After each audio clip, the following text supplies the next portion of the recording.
Warning: tube amplifiers have lethal voltages inside them. Please do not attempt to build, test, or repair these without understanding and following all safety protocols. Hey y'all! Well, as you can see, we're zipping right along with our ST70 build. This has been a fairly long build series because I'm really trying to put the details in there for new DIYers. And for you guys that, build a lot of these amps yourself, I'm sure this is super boring. And the views on those videos kind of reflect that. Like the unboxing got a ton of views, and then these build videos are getting about 1,000. So that's, 6-8 times roll off from the unboxing. But hey, that's okay.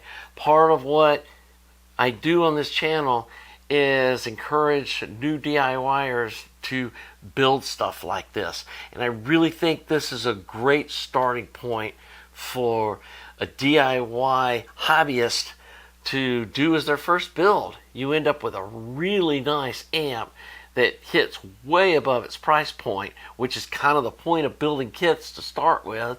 And we're tweaking things a little bit, I think, to make it more hi-fi than what it was back in the 60s when this kit first came out. Plus, this board to me is a big upgrade off of what it came with originally, and we're doing some grounding different. Plus, I think we're making it safer by grounding the chassis and using a 3-wire power cord and just little stuff like that we're doing to tweak it. That I understand this thing is built to a price point, and it's really trying to compete against some of these China kits with a made in USA product, which is difficult. And if they really put like super high-end, all Mundorf caps, went with the nicer tube sockets and speaker jacks and stuff that we're putting in this one, it would probably price itself out of the market. So you can decide how upscale you want to do it. Plus you can build it kind of just like it is. Well, again, I wanted to kind of refresh the startup portion of the final series of videos. And so let's get busy finishing this amp up. Okay, my tube sockets came in, and as I explained, I am going to use these black ones instead of these white ones that came, purely for aesthetic reasons. These white ones just kind of stand out like a sore thumb.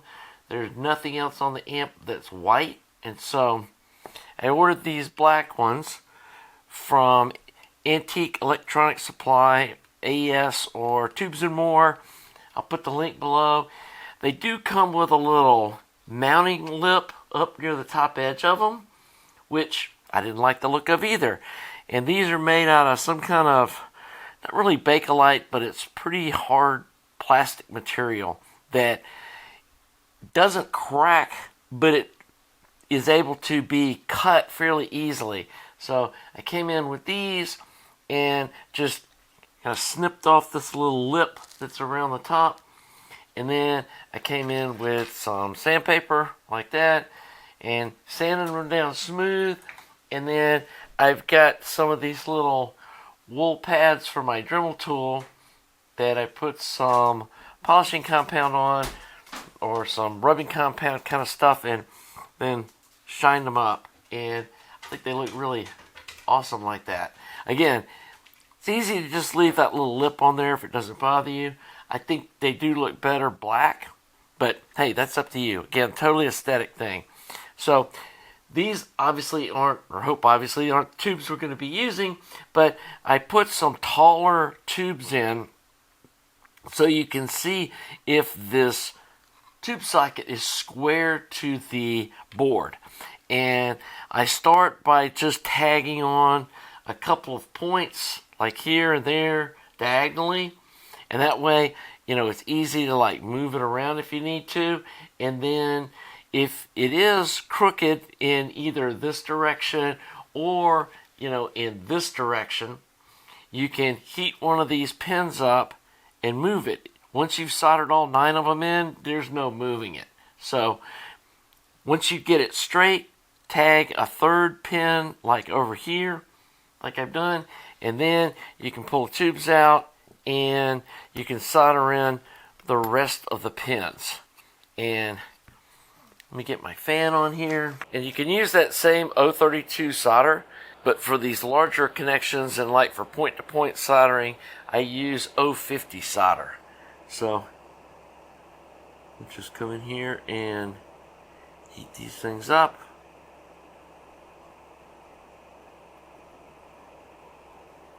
You want to put a pretty good bit of solder on it, because this is not only electrically, but it's mechanically supporting these tubes.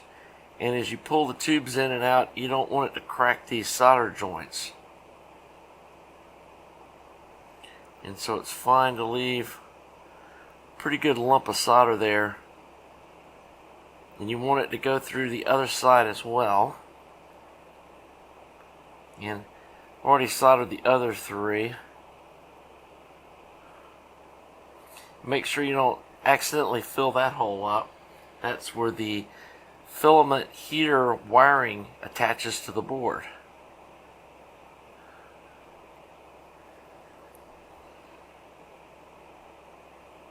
And we'll solder along here.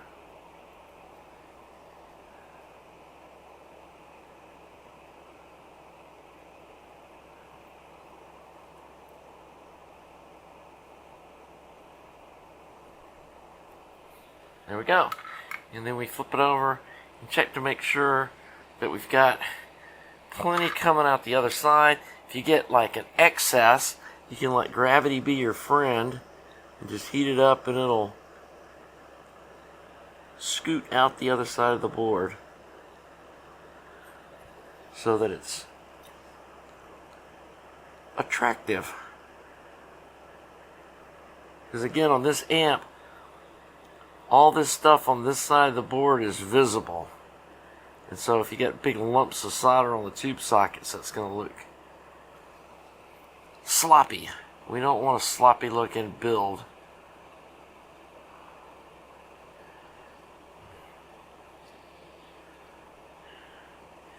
We definitely want plenty of solder on these tube sockets. Let's see if any of these other ones from my previous soldering are lumpy. No, they look all good. So there we go. And you don't really need to trim these off unless it just bothers you, because they're not in the way of anything. So we've got that done. The next thing we've got is to install the coupling caps, and they've come in too. And we're going to be using these Mundorf aluminum oil EVO caps. Now, the ones on this side, close to these capacitors, just solder them in place. I mean, it's not real critical where you put them, because there's plenty of room over on that end of the board. So let's go ahead and put these guys in. And like everything, I like to stand them off just a breath proud of the board. There's one, and you want to have the lettering going in this direction, like, you know, from the inside to the outside, because that's the signal path. You want the outside foil to the lowest impedance, and in this case it is the direction of the signal path.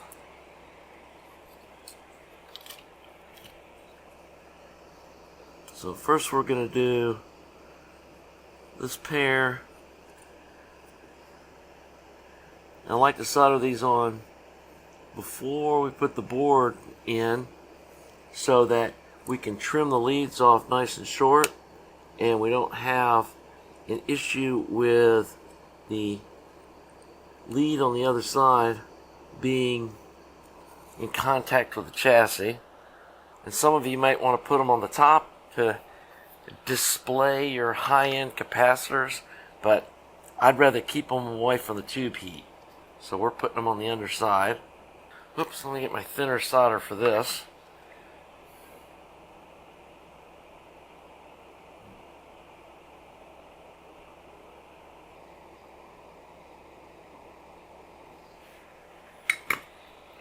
And then especially down this end, you want to trim it as flush as you can get it. so it doesn't short out to the underside of the chassis.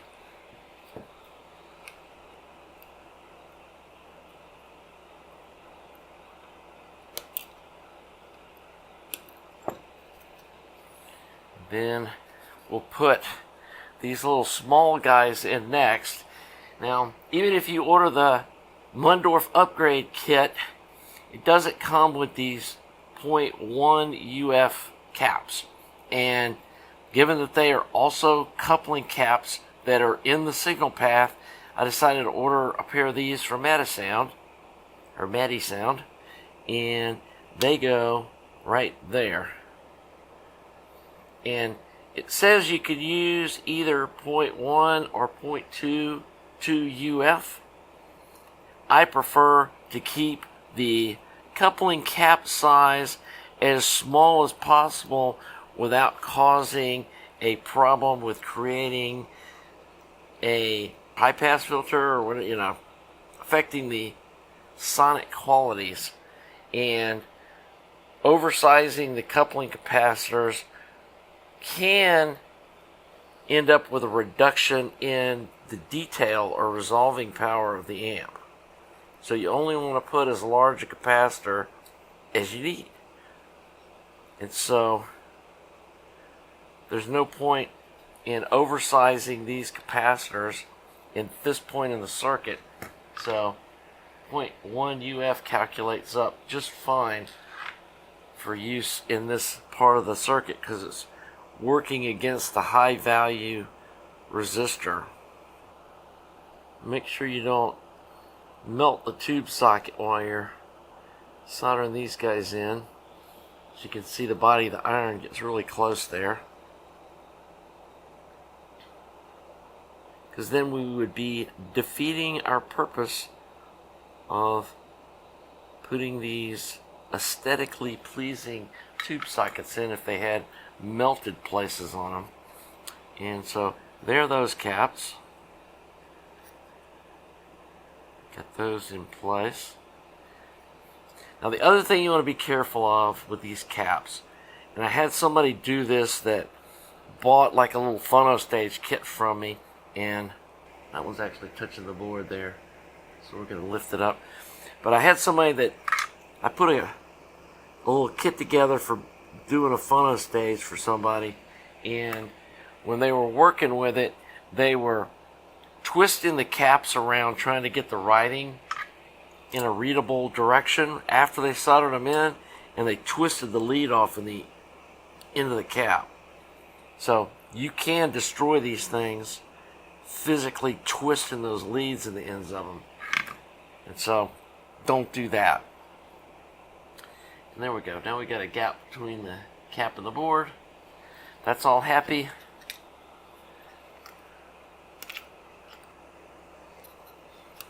Now the last two we have to install, we have to be careful.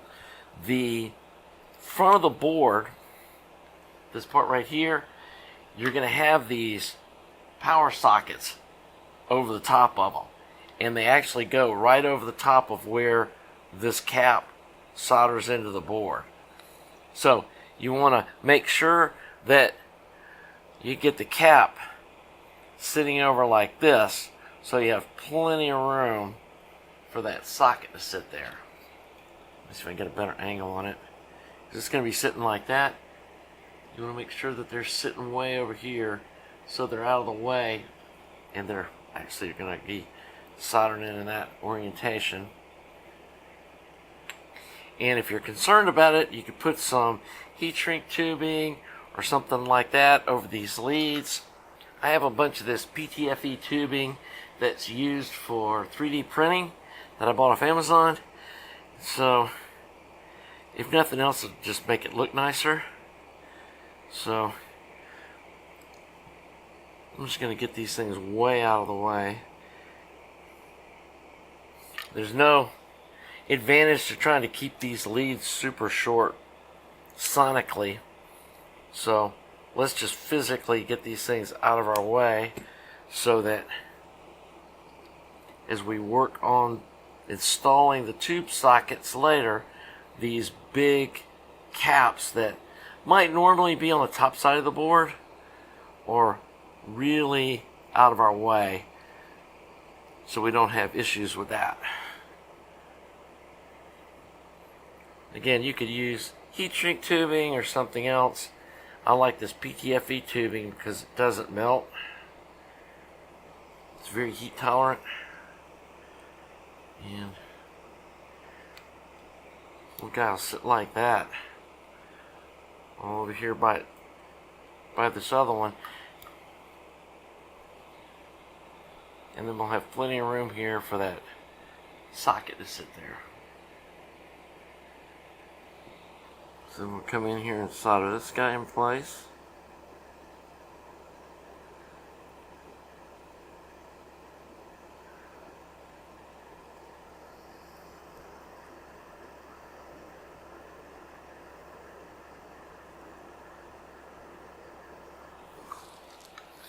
And the other problem with installing this on the top is this connection is up underneath the lip of the chassis, so you have to worry about this lead shorting out the chassis if you put the cap on the top. So that's another reason to put it underneath.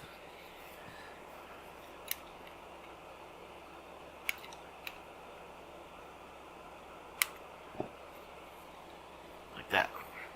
Let's do this other one.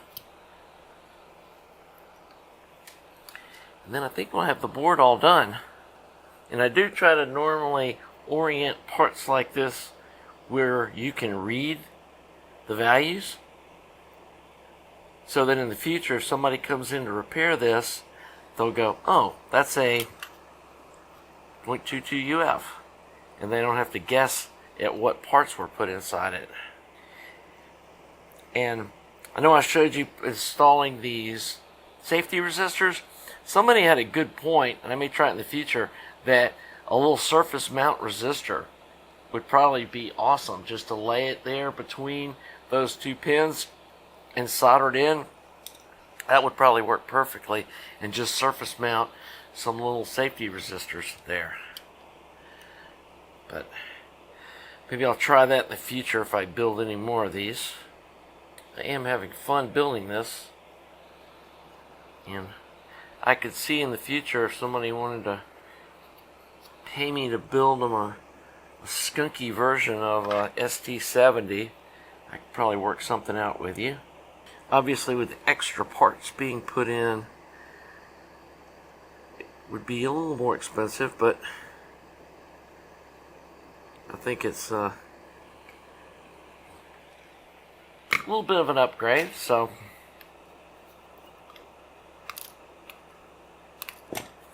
okay, and then like I did before, I'm going to come in and kind of just reflow all of these little soldering points we just did to make them a little more attractive.